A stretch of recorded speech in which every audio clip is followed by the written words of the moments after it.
जय हिंद दोस्तों, स्वागत है आप सभी का आपके अपने परिवार द लॉजिकल साइंस में। मैं हूं आलोक सिंह आतिश और आज के इस वीडियो सेशन में हम लोग डिस्कस करने वाले हैं group D 2018 shift wise science question discussion में 4 अक्टूबर के फर्स्ट शिफ्ट में पूछे गए सभी साइंस क्वेश्चन की। जी हाँ दोस्तों, इससे पीछे के वीडियो सेशन में हम लोगों ने 3 अक्टूबर के थर्ड शिफ्ट में जो क्वेश्चन पूछे गए थे उसको डिस्कस करा था। दोस्तों आज के इस सेशन में हम लोग 4 अक्टूबर के फर्स्ट शिफ्ट में जो भी क्वेश्चन पूछे गए हैं साइंस से संबंधित उसको डिस्कस करेंगे। साथ ही आपकी जानकारी के लिए बताना चाहूँगा कि आज के इस सेशन का जो भी क्वेश्चन है उसका PDF आपको कहाँ मिलेगा, ये हमारे टेलीग्राम ग्रुप से मिल जाएगा, जिसका लिंक मैंने नीचे डिस्क्रिप्शन में डाल दिया है, आप वहाँ से जा के ले सकते हैं।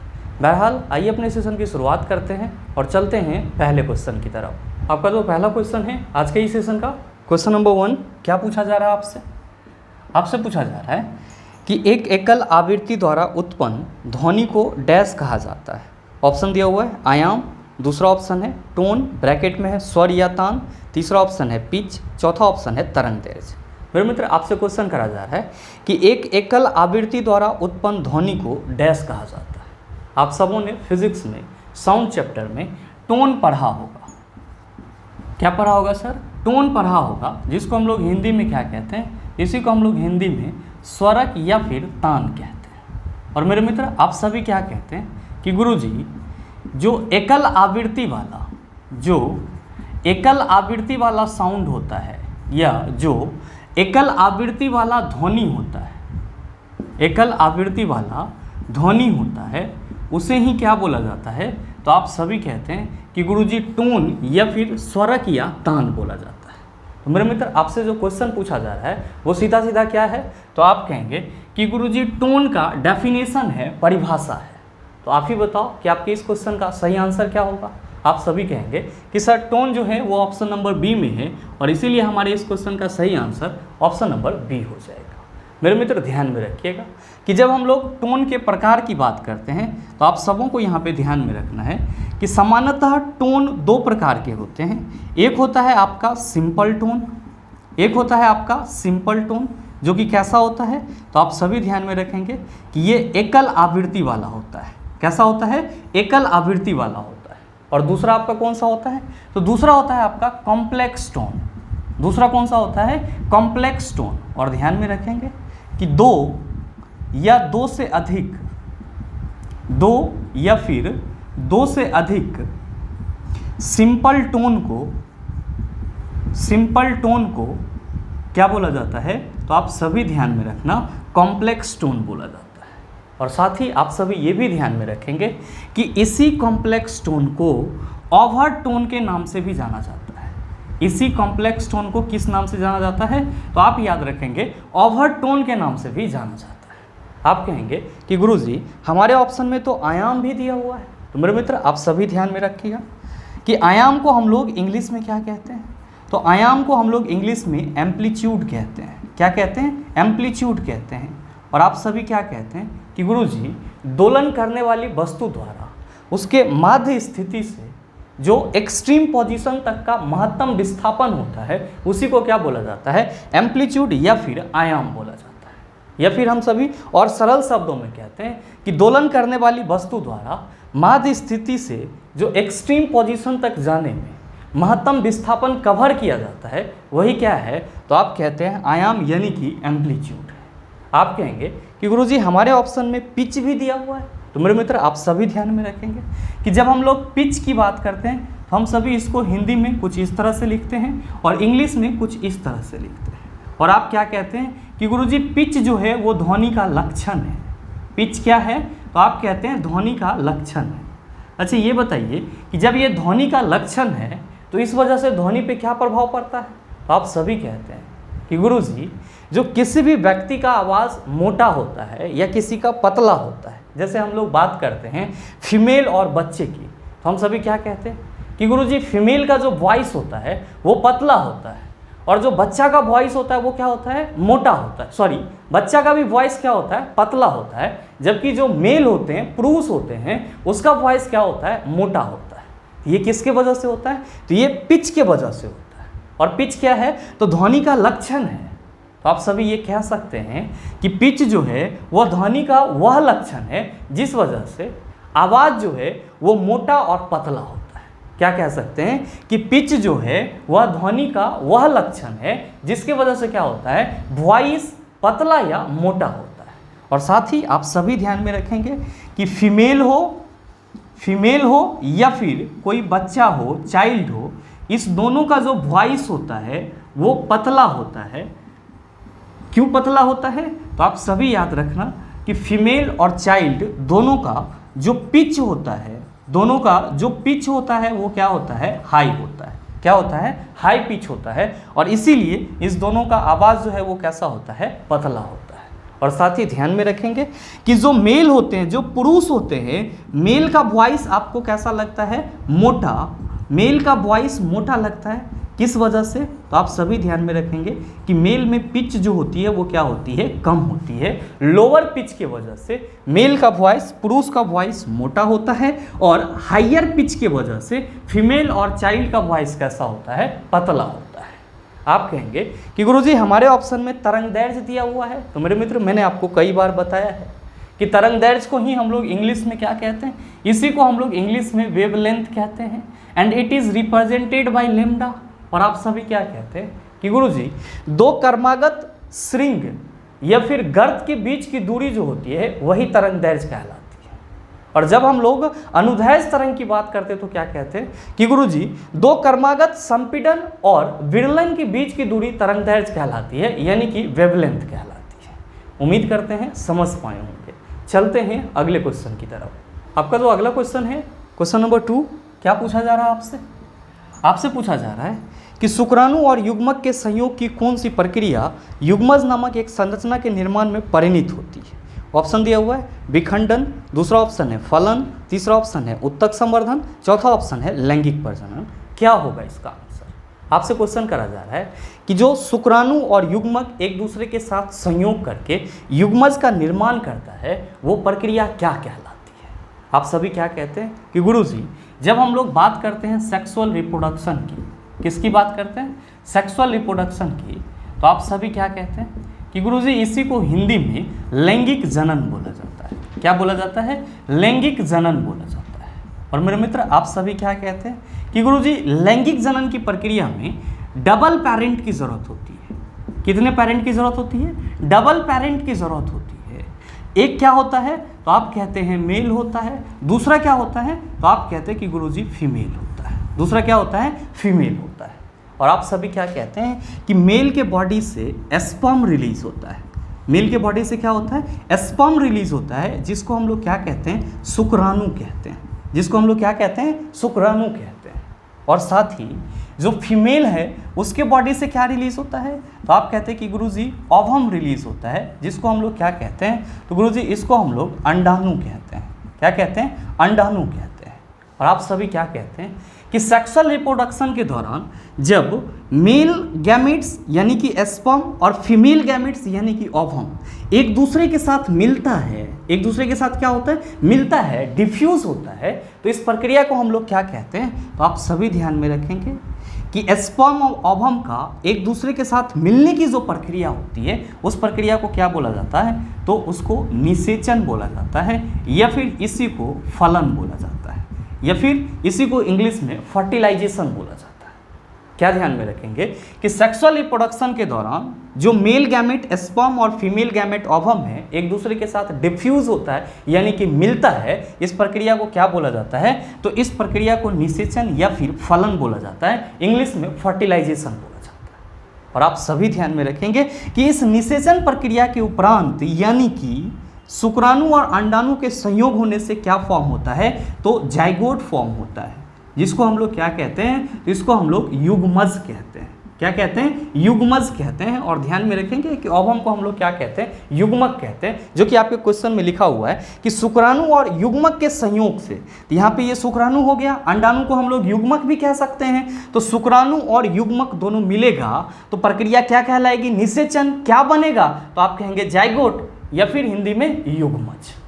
तो आपसे जो क्वेश्चन करा जा रहा है कि शुक्राणु और युग्मक के संयोग की कौन सी प्रक्रिया युग्मज नामक एक संरचना के निर्माण में परिणत होती है?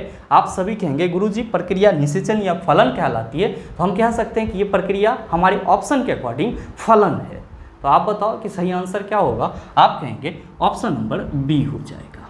हमेशा ध्यान में रखिएगा कि जब स्पर्म और ओवम एक दूसरे के साथ डिफ्यूज करेगा क्या बनेगा, जाइगोट बनेगा। जाइगोट को हिंदी में युग्मज बोला जाता है, या फिर ओवम को हम लोग हिंदी में क्या कहते हैं, अंडाणु या युग्मक कहते हैं, और स्पर्म को हम लोग हिंदी में क्या कहते हैं, शुक्राणु कहते हैं। आप कहेंगे कि गुरुजी हमारे ऑप्शन में विखंडन भी दिया हुआ है। तो मेरे मित्र, मैंने आपको पीछे के कई सेशन में बताया है कि विखंडन जो है वो असेक्सुअल रिप्रोडक्शन का प्रकार है, और विखंडन के भी दो प्रकार होते हैं। एक होता है बाइनरी फिजन और दूसरा होता है मल्टीपल फिजन। बाइनरी फिजन की बात करते हैं तो अमीबा और पैरामेसियम का नाम लेते हैं, और मल्टीपल फिजन की बात करते हैं तो प्लाज्मोडियम का नाम लेते हैं। आप कहेंगे कि गुरुजी हमारे ऑप्शन में उत्तक संवर्धन भी दिया हुआ है। मेरे मित्र, मैंने आपको ये चीज़ भी पीछे के सेशन में बताया है, ध्यान में रखेंगे कि उत्तक संवर्धन को ही हम लोग इंग्लिश में क्या कहते हैं, इसी को हम लोग इंग्लिश में टिश्यू कल्चर कहते हैं। क्या कहते हैं, टिश्यू कल्चर कहते हैं। और आप सभी ध्यान में रखेंगे कि उत्तक संवर्धन आपका एक ऐसा प्रक्रिया है जिसमें अलग अलग प्रकार के शारीरिक कोशिकाओं अथवा उत्तकों को किसी बाह्य माध्यम में अनुकूल वातावरण में क्या किया जाता है, डेवलप किया जाता है। ये प्रक्रिया शरीर के अंदर नहीं किया जाता।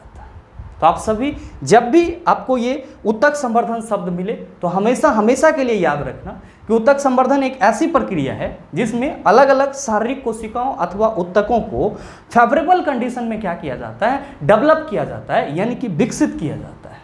और ये जो प्रक्रिया होती है ये किसी भी ऑर्गेनिज्म के बॉडी के अंदर नहीं होती है, ये बाह्य माध्यम में होती है, यानी कि बाहर होती है।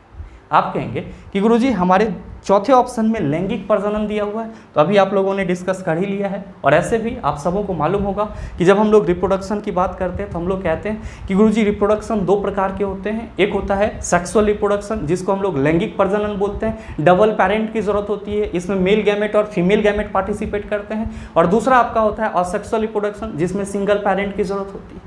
उम्मीद करते हैं समझ पाए होंगे। चलते हैं अगले क्वेश्चन की तरफ। आपका जो अगला क्वेश्चन है, क्वेश्चन नंबर 3, बड़ा ही आसान सा सवाल आपसे पूछा जा रहा है कि एक पोटर ज़मीन से 12 केजी सामान उठाता है और उसे ज़मीन से 1.5 मीटर ऊपर अपने सिर पर रखता है। सामान पर उसके द्वारा किए गए कार्य की गणना करें। G = 10 मीटर पर सेकेंड स्क्वायर लेना है। बताइए ना सॉल्व होगा? आप कहेंगे गुरुजी आसानी से सॉल्व हो जाएगा। और आपने पीछे के कई सेशन में ये बताया है कि जब भी किसी भी चीज़ को ऊपर उठाया जाए और आपसे क्वेश्चन करा जाए कि ऊपर उठाने में किया गया कार्य कितना होगा, तो हम लोग क्या कहते हैं कि गुरुजी वस्तु को ऊपर उठाने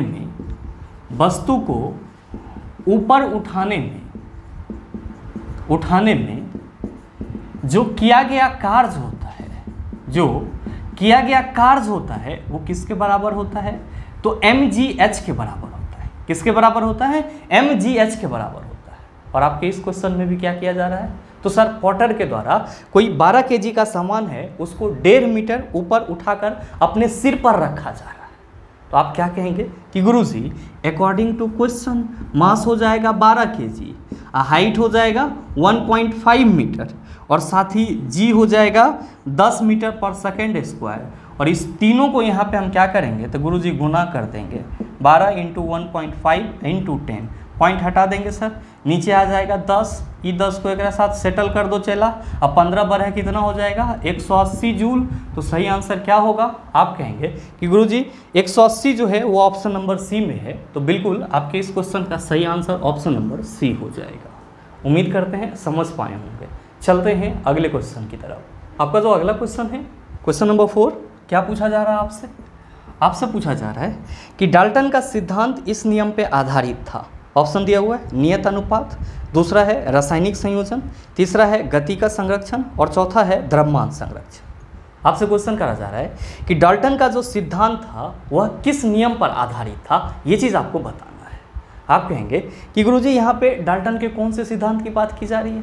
तो मेरे मित्र, जब भी आपसे क्वेश्चन पूछा जाए और डाल्टन सिद्धांत की चर्चा करा जाए तो आप सभी समझ जाना कि वहाँ पे डाल्टन के परमाणु सिद्धांत की चर्चा की जा रही है। किसकी चर्चा की जा रही है? तो डाल्टन के परमाणु सिद्धांत की चर्चा की जा रही है। और मेरे मित्र, आप सभी ध्यान में रखेंगे, क्वेश्चन आपसे ये भी पूछा जाता है कि निम्नलिखित में से ऐसे कौन से पहले वैज्ञानिक थे जिन्होंने परमाणु सिद्धांत दिया था? तो आप याद रखना डाल्टन। और साथ ही आप सबों के मन में चल रहा होगा कि गुरुजी डाल्टन का परमाणु सिद्धांत क्या था? भाई मेरे, आप सभी ध्यान में रखेंगे कि डाल्टन ने अपने परमाणु सिद्धांत में बताया कि इस दुनिया में जितने भी पदार्थ हैं, all those are made up of tiny particles which is known as atoms. Dalton ने बताया कि इस दुनिया में जितने भी पदार्थ हैं वे सब के सब छोटे कण से मिलकर बने हुए हैं, और वो जो छोटा कण है वो परमाणु है। और फिर उन्होंने क्या बताया कि ये जो छोटा कण परमाणु है ये अविभाज्य है, यानी कि इसका और ज़्यादा टुकड़ा नहीं किया जा सकता है।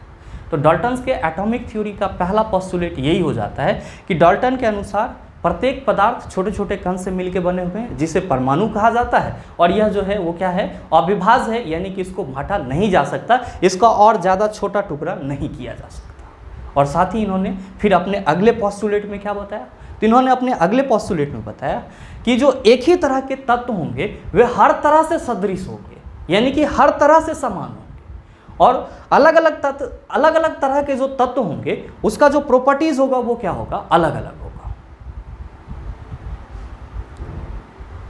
कर लेंगे। और फिर उनका जो दूसरा पोस्टुलेट था उसमें उन्होंने क्या बताया कि एक ही तत्व के जितने भी परमाणु होंगे वे सब क्या होंगे, सदृश होंगे, यानी कि एक जैसे होंगे, और अलग अलग तत्व के जो परमाणु होंगे वे क्या होंगे, अलग अलग होंगे। तो ये आपका क्या था, डाल्टन का एटॉमिक थ्योरी था, परमाणु सिद्धांत था। और मेरे मित्र, आप सभी ध्यान में रखेंगे कि जो डाल्टन का परमाणु सिद्धांत है एक्चुअली ये किस पे आधारित है, तो ये सर रासायनिक संयोग के नियम पे आधारित है। किस पे आधारित है, तो रासायनिक संयोग के नियम पे आधारित है।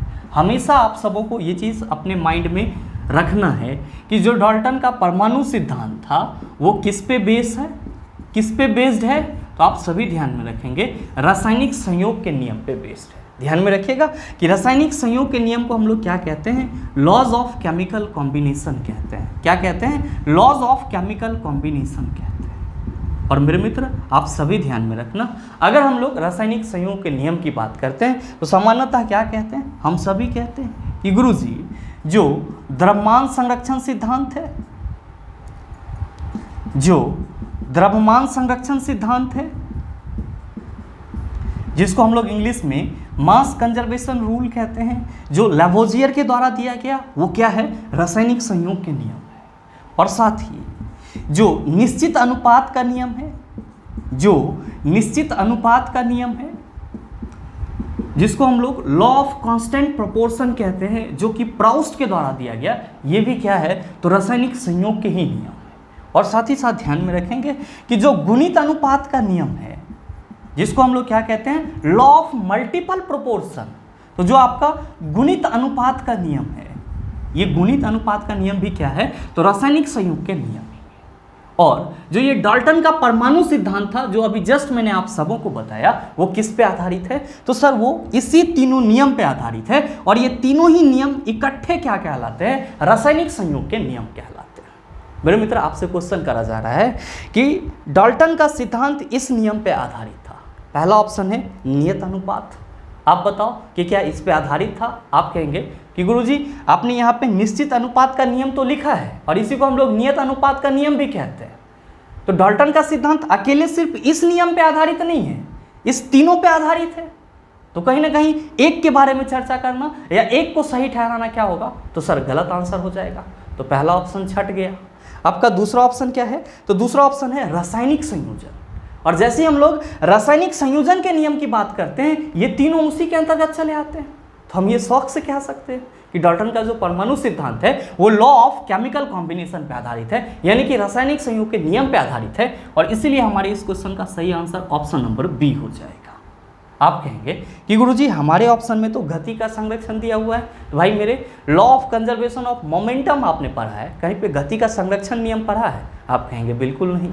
आपका अगला ऑप्शन है द्रव्यमान संरक्षण। फिर वही बात हो जाती है।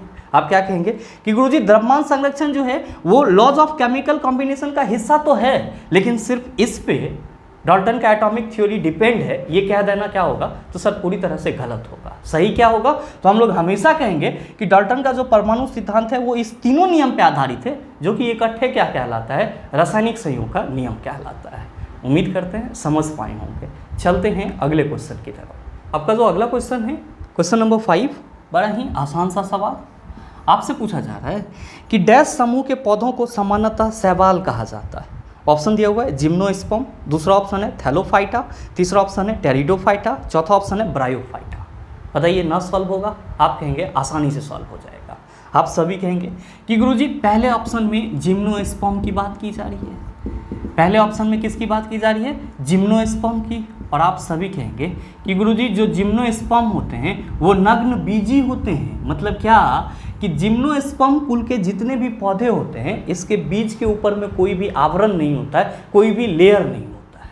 और एक मज़ेदार बात आप सभी ध्यान में रखेंगे कि जिम्नोस्पर्म वर्ग के जितने भी पौधे होते हैं ये सभी क्या होते हैं? एवरग्रीन होते हैं। क्या होते हैं सर? सदाबहार होते हैं।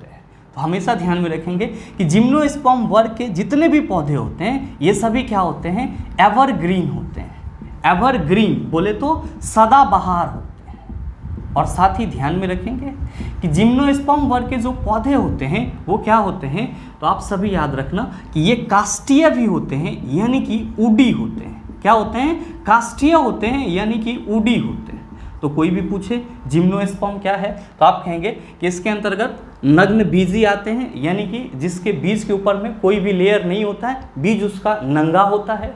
और साथ ही साथ इस वर्ग के जो पौधे होते हैं वे सदाबहार होते हैं और साथ ही ऊडी यानी कि काष्ठीय होते हैं। और आपका दूसरा ऑप्शन है थैलोफाइटा। आप क्या कहेंगे कि गुरुजी जब हम लोग थैलोफाइटा की बात करते हैं, किसकी बात करते हैं? थैलोफाइटा की। तो हम सभी कहते हैं कि गुरुजी एकरे अंदर ना लाइकेन और शैवाल आता है, इसी के अंदर क्या आ जाता है? तो आप कहते हैं लाइकेन और शैवाल आ जाता है। और साथ ही अगर हम लोग बात करें तीसरे ऑप्शन की तो आप कहेंगे कि गुरुजी तीसरे ऑप्शन में टेरिडोफाइटा है। तीसरे ऑप्शन में क्या है? टेरिडोफाइटा। और आप क्या कहिएगा कि गुरुजी जो फर्न है वो किसके अंतर्गत आ जाता है? तो टेरिडोफाइटा के अंतर्गत आ जाता है। और आप कहेंगे कि सर हमारे ऑप्शन में ब्रायोफाइटा भी दिया हुआ है। मेरे मित्र मैंने आपको कई बार बताया है, क्या बताया है कि अगर आपसे क्वेश्चन ये पूछा जाए कि पादप जगत का उभयचर किसे बोला जाता है, पादप जगत का उभयचर किसे बोला जाता है, तब आप सबों की जुबान पर क्या आना चाहिए? तो आप सबों की जुबान पे आना चाहिए ब्रायोफाइटा। क्या आना चाहिए सर? ब्रायोफाइटा।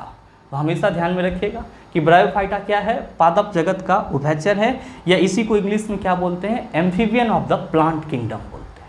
बहरहाल आपसे क्वेश्चन क्या करा जा रहा है? क्वेश्चन करा जा रहा है कि डैश समूह के पौधों को सामान्यतः शैवाल कहा जाता है। बताओ चला आंसर क्या होगा? क्या कहेंगे कि गुरुजी बी में थैलोफाइटा लिखा हुआ है, आपने लिखा है कि इसमें लाइकेन और शैवाल आते हैं। लाइकन नहीं, लाइकेन और शैवाल आते हैं, इसीलिए सही आंसर क्या होगा? ऑप्शन नंबर बी हो जाएगा। बहरहाल चलते हैं अगले क्वेश्चन की तरफ। आपका जो अगला क्वेश्चन है क्वेश्चन नंबर 6, क्या पूछा जा रहा है आपसे? आपसे पूछा जा रहा है कि चीनी लवण का रासायनिक नाम क्या है जिसका उपयोग हम चीनी व्यंजन तैयार करने में करते हैं? ऑप्शन दिया हुआ है कैल्शियम कार्बोनेट, दूसरा ऑप्शन है कैल्शियम हाइपोक्लोराइड, तीसरा ऑप्शन है मोनोसोडियम ग्लूटामेट और चौथा ऑप्शन है सोडियम बेंजोएट। क्या होगा इसका आंसर? बहुत सारे मित्र यहाँ पे चीनी लवण पढ़ करके C12H22O11 का आइडिया लगा लेते हैं, जो कि क्या है? तो सर गलत है। ध्यान में रखिएगा कि यहाँ पे जो चीनी लवण की बात की जा रही है, यहाँ पे जो चीनी लवण की बात की जा रही है, एक्चुअली में किसकी बात की जा रही है? तो अजीनोमोटो की बात की जा रही है। मेरे मित्र जब आप पनीर चिल्ली वगैरह खाते हो या चिकन चिल्ली वगैरह खाते हो तो उसमें अजीनोमोटो डाला जाता है, और इसी अजीनोमोटो को क्या बोला जाता है? चीनी लवण बोला जाता है। और मेरे मित्र आप सभी ध्यान में रखेंगे कि जो चीनी लवण है जिसको आप अजीनोमोटो कहते हो, इसका रासायनिक नाम, केमिकल नेम क्या होता है? तो इसका केमिकल नेम होता है मोनोसोडियम ग्लूटामेट। क्या होता है? Monosodium glutamate. और ध्यान में रखेंगे कि मोनोसोडियम ग्लूटामेट यानी कि अजीनोमोटो का रासायनिक सूत्र क्या होता है? केमिकल फार्मूला क्या होता है? तो आप सभी ध्यान में रखना कि इसका जो केमिकल फार्मूला होता है वो होता है C5H8NO4Na। क्या होता है इसका फार्मूला? C5H8NO4Na। तो आपसे जो क्वेश्चन करा जा रहा है उसका आंसर क्या होगा? आप कहेंगे कि गुरुजी मोनोसोडियम ग्लूटामेट हो जाएगा।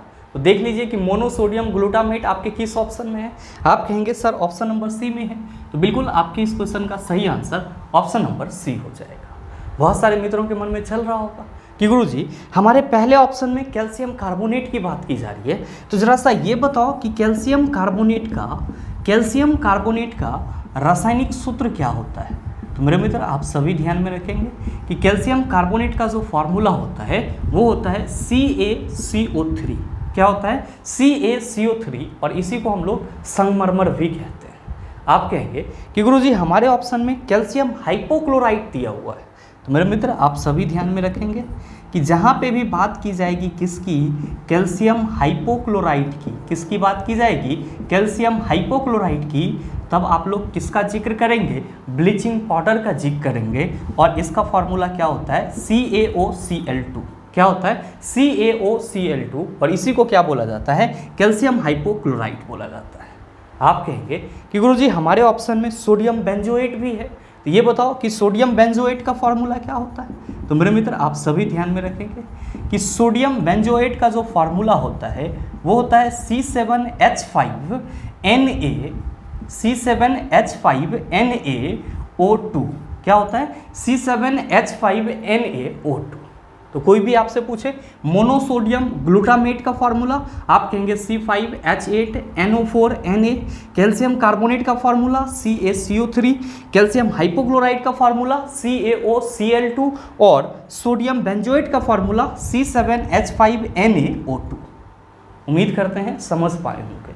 चलते हैं अगले क्वेश्चन की तरफ। आपका जो अगला क्वेश्चन है, क्वेश्चन नंबर 7, क्या पूछा जा रहा है आपसे? आपसे पूछा जा रहा है कि परमाणु बलों के सिद्धांत की खोज किसने की।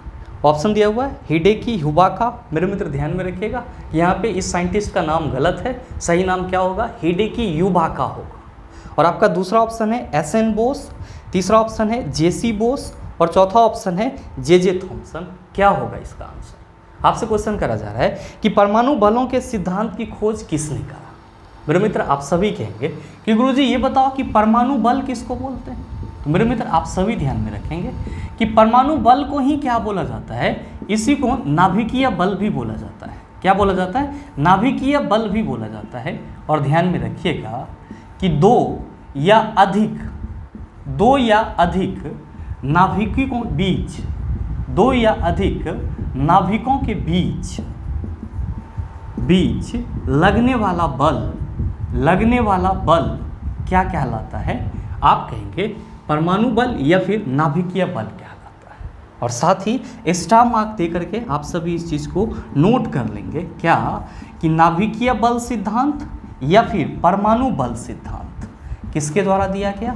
तो आप सभी ध्यान में रखना कि युबाका नामक वैज्ञानिक के द्वारा दिया गया। किसके द्वारा दिया गया? युबाका नामक वैज्ञानिक के द्वारा दिया गया।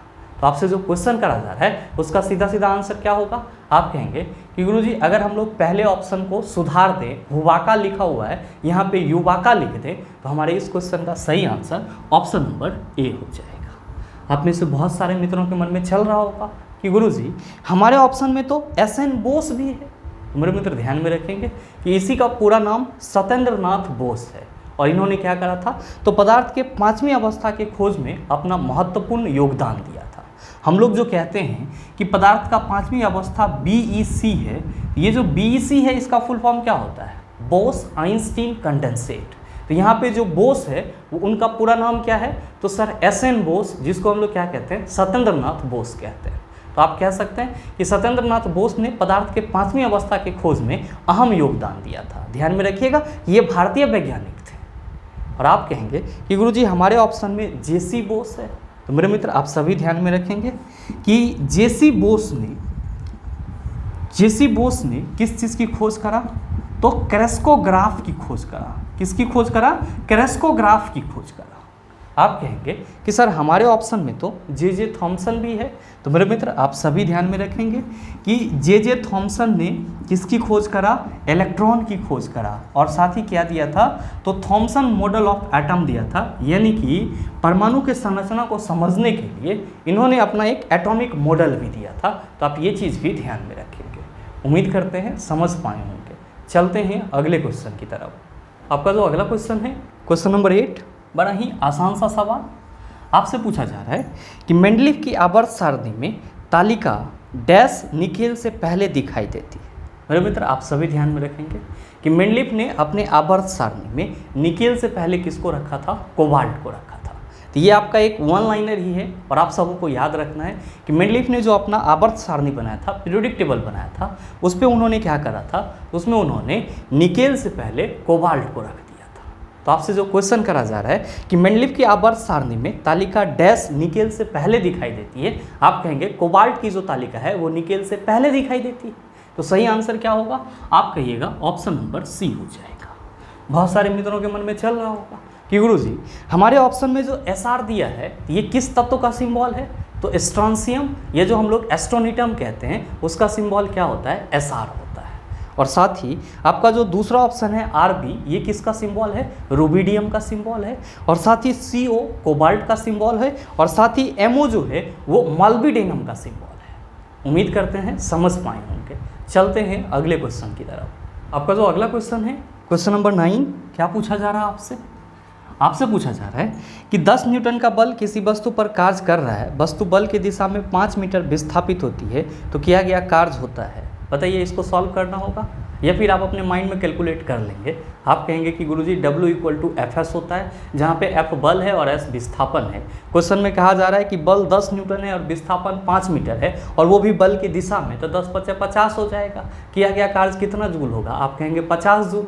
तो देख लीजिए कि आपके किस ऑप्शन में 50 जूल है। आप कहेंगे गुरुजी तीसरे, तो सही आंसर क्या होगा? ऑप्शन नंबर सी हो जाएगा।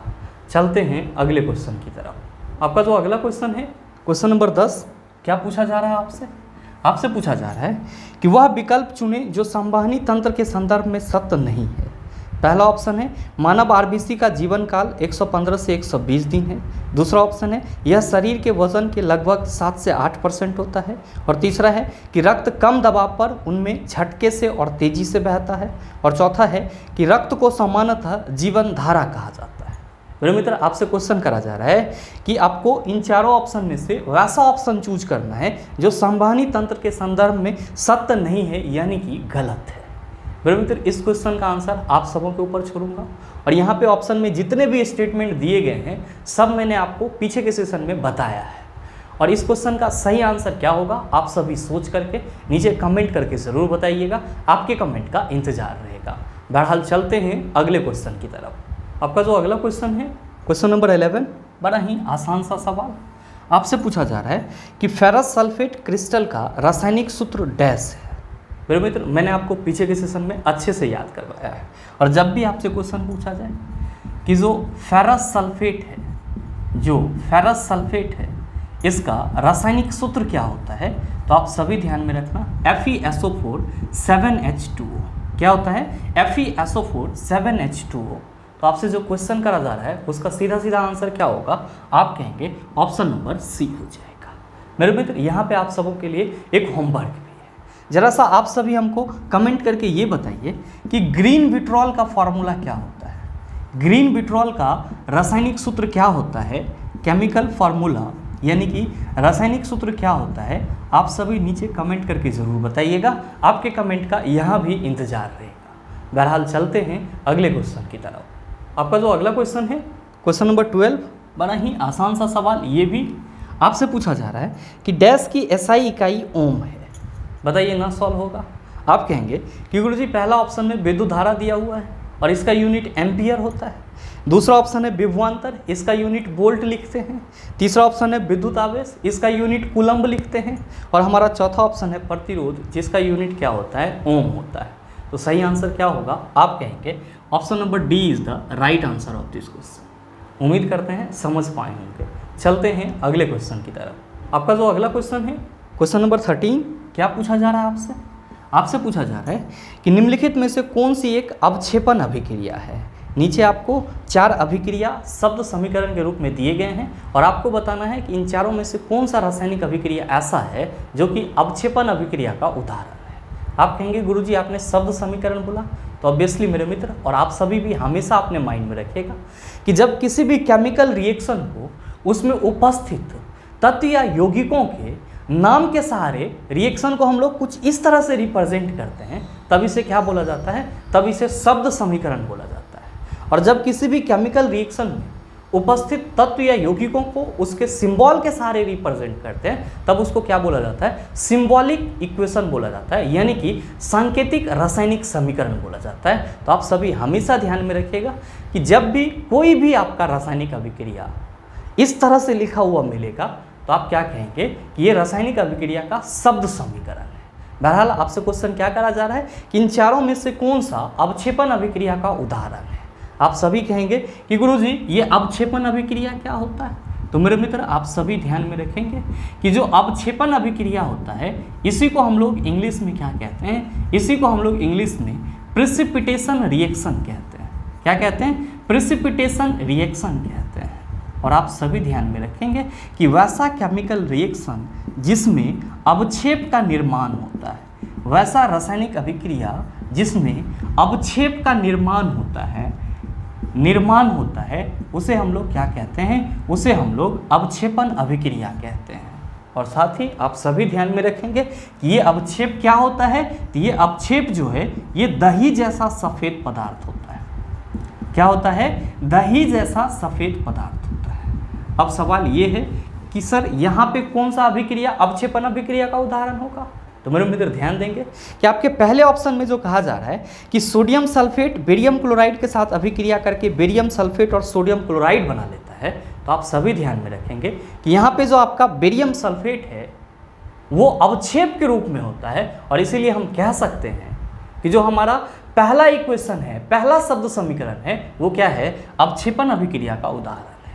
और ध्यान में रखिएगा कि यहाँ पे जो शब्द समीकरण के रूप में दर्शाया गया है कि सोडियम सल्फेट यानी कि Na2SO4 ये जब रिएक्ट करता है किसके साथ? बेरियम क्लोराइड BaCl2 के साथ, तो ये क्या बना लेता है? तो मेरे मित्र ये बेरियम सल्फेट BaSO4 बना लेता है और साथ ही साथ सोडियम क्लोराइड NaCl बना लेता है। तो आप सबों को यहाँ पे क्या ध्यान में रखना है कि ये जो बेरियम सल्फेट है ये अवक्षेप के रूप में होता है। तो हमने अभी जस्ट देखा है कि वैसा रासायनिक अभिक्रिया जिसमें अवक्षेप का निर्माण होता है उसे हम लोग अवक्षेपण अभिक्रिया कहते हैं। तो हम लोग बड़े ही आसानी से कह सकते हैं कि जो हमारा ये अभिक्रिया है जिसमें सोडियम सल्फेट बेरियम क्लोराइड के साथ रिएक्ट करके बेरियम सल्फेट और सोडियम क्लोराइड बना ले रहा है, ये क्या है? अवक्षेपण अभिक्रिया का उदाहरण है। तो आपके इस क्वेश्चन का सही आंसर क्या होगा? आप कहेंगे ऑप्शन नंबर ए हो जाएगा। आप में से बहुत सारे मित्रों के मन में चल रहा होगा कि गुरुजी हमारे दूसरे ऑप्शन में लेड और कॉपर क्लोराइड की अभिक्रिया दिया हुआ है। तो मेरे मित्र ध्यान देंगे कि यहाँ पे जो लेड है वो कॉपर क्लोराइड के साथ क्या कर रहा है? रिएक्ट करके लेड क्लोराइड बना ले रहा है। इसका मतलब ये हुआ कि लेड जो है कॉपर क्लोराइड में से कॉपर को विस्थापित कर दे रहा है और खुद क्लोराइड के साथ जुट करके लेड क्लोराइड बना ले रहा है। और साथ ही क्या हो रहा है? तो सर कॉपर अलग हो जा रहा है। यहाँ पे आप क्या देख रहे हैं कि लेड के द्वारा, सीसा के द्वारा कॉपर को विस्थापित किया जा रहा है। तो जो आपका ऑप्शन बी है वो विस्थापन अभिक्रिया का उदाहरण है। आप कहेंगे कि गुरुजी हमारे तीसरे ऑप्शन में मीथेन प्लस ऑक्सीजन दिया हुआ है और प्रतिफल के रूप में कार्बन डाइऑक्साइड और जल दिया हुआ है। मीथेन क्या है? आप कहते हैं एज अ फ्यूल इस्तेमाल करते हैं, ऑक्सीजन के साथ अभिक्रिया कर रहा है। मतलब क्या कि मीथेन जो आपका ऑक्सीजन के साथ अभिक्रिया कर रहा है ये दहन अभिक्रिया का उदाहरण है। किसका उदाहरण है? दहन अभिक्रिया का उदाहरण है। और ध्यान दीजिएगा कि यहाँ पे ये ऑक्सीजन के साथ जुट रहा है तो आप इसको ऑक्सीकरण भी कह सकते हैं। आप कहेंगे कि गुरुजी चौथे ऑप्शन में कैल्शियम कार्बोनेट जो है वो कैल्शियम ऑक्साइड और कार्बन डाइऑक्साइड में बदल जा रहा है। तो मेरे मित्र आप सभी ध्यान में रखेंगे कि कैल्शियम कार्बोनेट को जब आप गर्म करते हैं तो ये कैल्शियम ऑक्साइड और कार्बन डाइऑक्साइड में बदल जाता है और ये जो अभिक्रिया होती है ये क्या कहलाती है? वियोजन या फिर कह सकते हैं विघटन अभिक्रिया कहलाती है। ध्यान देंगे कि कैल्शियम कार्बोनेट जो है वो आपका उष्मा के मौजूदगी में विघटित होता है, इसलिए कैल्शियम कार्बोनेट का कैल्शियम ऑक्साइड और कार्बन डाइऑक्साइड में टूट जाना उष्मीय विघटन अभिक्रिया का उदाहरण है। उम्मीद करते हैं समझ पाए होंगे। चलते हैं अगले क्वेश्चन की तरफ। आपका जो अगला क्वेश्चन है क्वेश्चन नंबर 14, क्या पूछा जा रहा है आपसे? आपसे पूछा जा रहा है कि असंतृप्त हाइड्रोकार्बन उत्प्रेरक की उपस्थिति में हाइड्रोजन जोड़ते हैं, जैसे कि पैलाडियम और रेडियम। दूसरा ऑप्शन है निकल और हाइड्रोजन, तीसरा है निकल और कैडमियम और चौथा है निकल और पैलाडियम।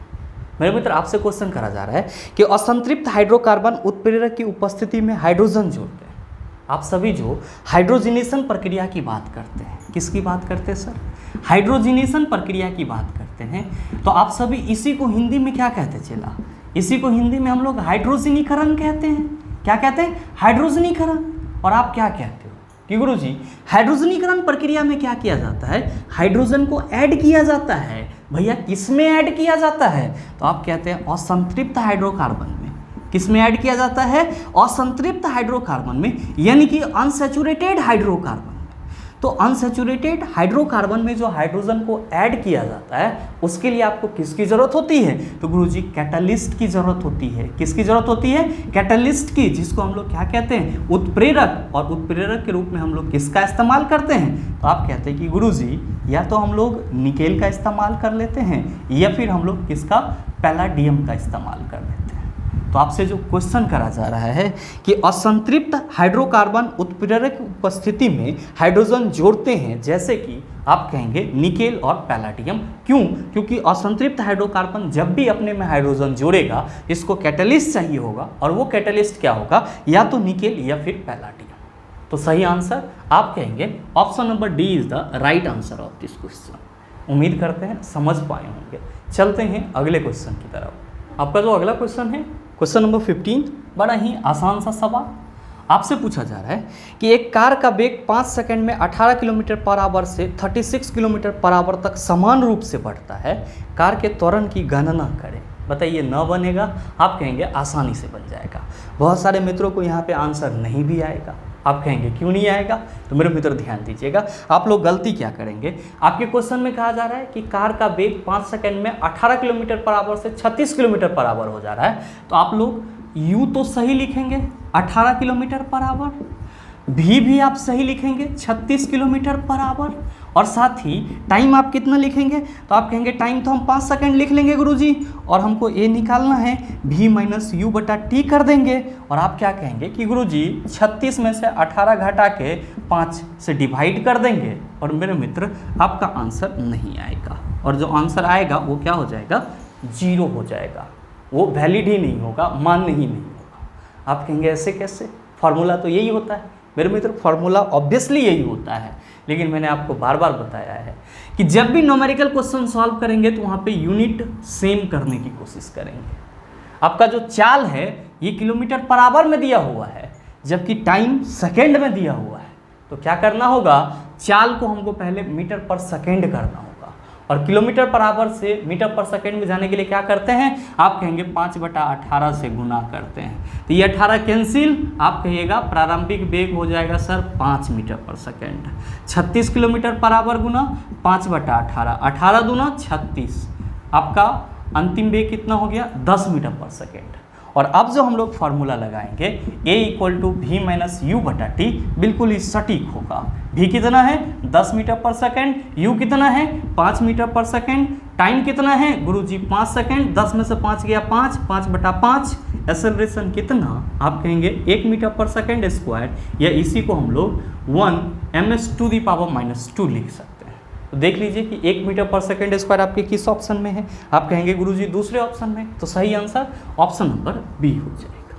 उम्मीद करते हैं समझ पाए होंगे। चलते हैं अगले क्वेश्चन की तरफ। आपका जो अगला क्वेश्चन है, क्वेश्चन नंबर 16, बड़ा ही आसान सा सवाल। ये भी आपसे पूछा जा रहा है कि निम्नलिखित में से कौन सी अक्रिय गैस को आवर्त 5 में रखा गया है। ऑप्शन दिया हुआ है नियोन, दूसरा ऑप्शन है रेडॉन, तीसरा ऑप्शन है जेनॉन, चौथा ऑप्शन है आर्गन। बहुत सारे मित्र कहेंगे कि सर जी अक्रिय गैस का नाम तो याद है, कौन कौन सा है, तो हम लोग कहते हैं हीलियम है, नियन है, आर्गन है, क्रिप्टन है, जेनॉन है और रेडॉन है। लेकिन हम लोग को ये नहीं मालूम है कि इसमें से कौन सा अक्रिय गैस आवर्त सारणी के किस आवर्त में है। हाँ, इतना हम लोग जरूर जानते हैं कि ये सभी अक्रिय गैस आवर्त सारणी के वर्ग 18 में पाए जाते हैं, बट ये नहीं जानते हैं कि ये किस किस आवर्त में होते हैं। मेरे मित्र आसानी से जान जाएंगे, ध्यान दीजिएगा। जब आपको ये मालूम है कि हीलियम, नियन, आर्गन, क्रिप्टन, जेनॉन, रेडन ये सब के सब अक्रिय गैस हैं, तो जब भी आपसे इस प्रकार का क्वेश्चन पूछा जाए, अक्रिय गैस को क्या करेंगे, ऐसे कॉलम बना करके लिख लेंगे, खड़ा खड़ी लिख लेंगे सर। और लिखने के बाद आप नंबरिंग करते चले जाएंगे, 2, 3, 4, 5, अच्छा यहाँ पे चला आवर्त लिख दो, ठीक है। अब अगर कोई भी पूछे आपसे कि ये बताओ कि हीलियम जो है वो आवर्त सारणी के किस आवर्त में है। आप कहेंगे पहले आवर्त में, नियॉन दूसरे आवर्त में, आर्गन तीसरे आवर्त में, क्रिप्टन चौथे आवर्त में, जेनॉन पांचवें आवर्त में, रेडॉन छठे आवर्त में। तो भाई मेरे आपसे जो क्वेश्चन करा जा रहा है कि निम्नलिखित में से कौन सी अक्रिय गैस को आवर्त 5 में रखा गया है। आप कहेंगे कि गुरुजी जेनॉन को आवर्त 5 में रखा गया है। बताओ सही आंसर क्या होगा। आप कहेंगे sir xenon option number C में है, इसीलिए सही आंसर ऑप्शन नंबर सी हो जाएगा। उम्मीद करते हैं समझ पाए होंगे। चलते हैं अगले क्वेश्चन की तरफ। आपका जो अगला क्वेश्चन है क्वेश्चन नंबर 17, बड़ा ही आसान सा सवाल आपसे पूछा जा रहा है कि Nm⁻², इसको हम लोग न्यूटन पर मीटर स्क्वायर भी पढ़ते हैं, डैश की एसआई इकाई है। ऑप्शन दिया हुआ है शक्ति, दूसरा है दाब, तीसरा है कार्य और चौथा है बल। बताओ यह क्वेश्चन का आंसर हमको बताना होगा या आप लोग बताएंगे। तो सर सही आंसर क्या होगा नीचे कमेंट करके ज़रूर मेंशन कीजिए, ताकि आपका जो रिवीजन है वो साथ में होता चला जाए। बहरहाल चलते हैं अगले क्वेश्चन की तरफ। आपका जो अगला क्वेश्चन है क्वेश्चन नंबर 18, क्या पूछा जा रहा है आपसे। आपसे पूछा जा रहा है कि इथेनॉल के एक अणु में कितने हाइड्रोजन परमाणु होते हैं। 4, 5, 6, 7। क्या होगा इसका आंसर। आप कहेंगे गुरुजी ये बताओ कि इथेनॉल का फॉर्मूला क्या होता है, तब हम आपको ये बता देंगे कि इसमें टोटल कितने हाइड्रोजन हैं। मेरे मित्र ध्यान में रखेंगे कि इथेनॉल का फॉर्मूला C2H5OH होता है। अब आप बताओ कि इसमें टोटल हाइड्रोजन कितना है। आप कहेंगे गुरुजी 5 गो यहाँ है, 1 गो यहाँ है, तो 6 गो। भाई मेरे आंसर भी आपका 6 ही है, तो देख लीजिए 6 आपके किस ऑप्शन में। आप कहेंगे सर सी में है, तो सही आंसर क्या हो जाएगा, ऑप्शन नंबर सी हो जाएगा। चलते हैं अगले क्वेश्चन की तरफ। आपका जो अगला क्वेश्चन है क्वेश्चन नंबर 19, क्या पूछा जा रहा है आपसे। आपसे पूछा जा रहा है कि कोई वस्तु सतत चाल से गति करती है जब इस पर कोई डैश न लग रहा हो। ऑप्शन दिया हुआ है आवेग, दूसरा ऑप्शन है जड़त्व, तीसरा ऑप्शन है बल, चौथा ऑप्शन है दाब। आपसे क्वेश्चन करा जा रहा है कि कोई वस्तु सतत चाल से गति कर रही है, मतलब क्या कि एक कांस्टेंट चाल से गति कर रही है। तो आपसे ये पूछा जा रहा है कि जब इस पर कोई डैश न लग रहा हो, आपको ये बताना है कि अगर कोई वस्तु सतत चाल से गति कर रही होती है तो उस पर क्या नहीं लग रहा होता है। आप सभी क्या कहेंगे कि गुरुजी अगर कोई वस्तु लगातार एक ही चाल से गति कर रही है, जाहिर सी बात है कि हम ये कह सकते हैं कि उस पर कोई बाह्य बल कार्य नहीं कर रहा है। तो आपसे जो क्वेश्चन करा जा रहा है कि कोई वस्तु सतत चाल से गति करती है जब इस पर कोई डैश न लग रहा हो, तो आप कहेंगे कोई बल न लग रहा हो। तो सही आंसर क्या होगा, आप कहिएगा ऑप्शन नंबर सी हो जाएगा। बहुत सारे मित्रों के मन में आ रहा होगा कि गुरुजी ऑप्शन में तो आवेग भी है, तो मेरे मित्र इसी को इम्पल्स कहते हैं। फॉर्मूला क्या होता है, FT, यानी कि किसी भी वस्तु पर जो बल लगता है और जो बल थोड़े समय के लिए लग रहा होता है, दोनों का गुणनफल क्या कहलाता है, आवेग कहलाता है। आप कहेंगे जड़त्व है, इंग्लिश में इनर्शिया बोलते हैं। क्या होता है, तो हर एक वस्तु का ये गुण होता है जो अवस्था में परिवर्तन का विरोध करता है। आप कहेंगे कि सर ऑप्शन में दाब है। भाई मेरे आप सबों को मालूम कि जो आपका बल बटा क्षेत्रफल होता है वो क्या कहलाता है, आप कहते हैं दाब कहलाता है। उम्मीद करते हैं समझ पाए होंगे। चलते हैं अगले क्वेश्चन की तरफ। आपका जो अगला क्वेश्चन है क्वेश्चन नंबर 20, क्या पूछा जा रहा है आपसे। आपसे पूछा जा रहा है कि एरियोलर उत्तक अंगों के डैश स्थान भरता है और डैश अंगों को सहारा देता है और उत्तकों की मरम्मत करता है। ऑप्शन है अंदर के आंतरिक, दूसरा ऑप्शन है बाहर के बाह्य, तीसरा ऑप्शन है बाहर के आंतरिक और चौथा ऑप्शन है अंदर के बाह्य। क्या होगा इसका आंसर। मेरे मित्र आप सभी क्या कहेंगे कि गुरुजी आपने पीछे के सेशन में बताया है कि जो एरोलर टिश्यू होता है, एरोलर उत्तक होता है, ये एक प्रकार के संयोजी उत्तक का उदाहरण होता है। और ये क्या है, तो आप सभी कहते हैं कि गुरुजी जो एरोलर टिश्यू है ये एक संयोजी उत्तक है। क्या है, संयोजी उत्तक है, यानी कि कनेक्टिव टिश्यू है।